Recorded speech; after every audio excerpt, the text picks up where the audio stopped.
with the Venceremos Brigade, which has been in solidarity with Cuba since 1969. Is currently the oldest U.S.-based solidarity group with Cuba. And this past trip was the 52nd contingent of the brigade that has gone to Cuba. Just basically as an overview, we're made up of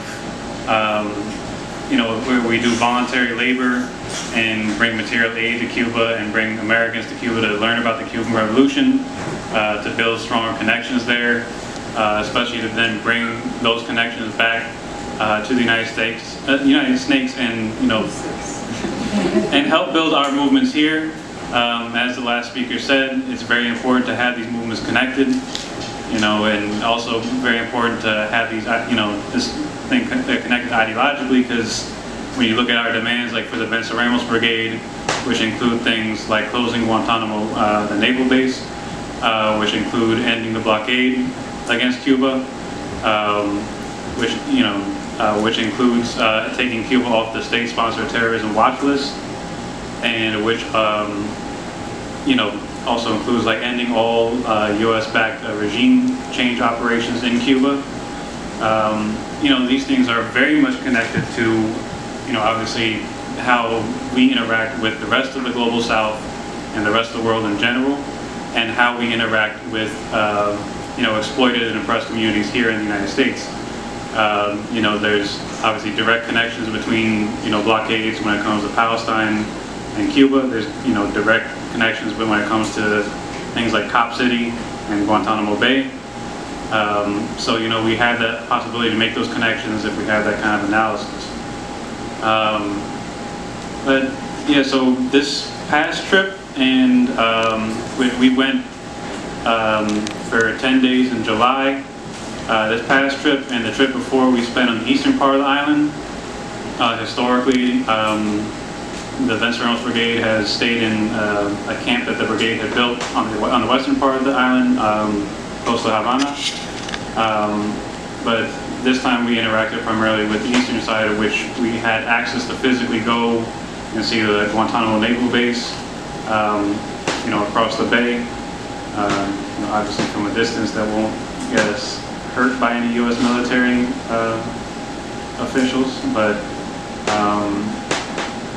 seeing, so I think that is also like, at least when I went my first time, it was a very powerful experience to like actually see like imperialism like up close, and so you see it's not like this sort of theoretical thing that you just talk about, in leftist circles in the United States, but it's something that's very real, and something that is, damaging the lives of Cubans and people across the global South every day.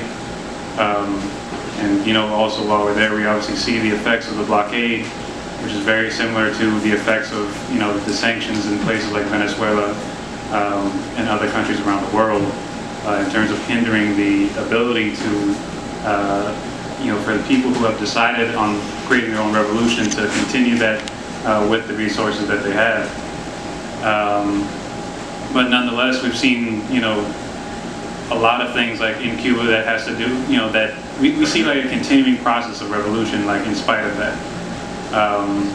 We see organizations dedicated to rights for, LGBTQ plus people, the people with disabilities, and so we see like this sort of, with this kind of like dialectical progression from the start of the revolution to today, and what's continuing to go on, where Cuba is continuing to address, internal dynamics while continuing to resist the blockade and continuous attempts by the United States to overthrow the government of Cuba.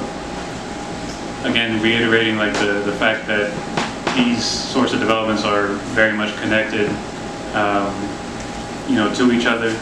That these developments are very much connected to things that we're doing here in the United States. We know that Cuba has been a safe haven for many political prisoners and freedom fighters, or former political prisoners here in the United States.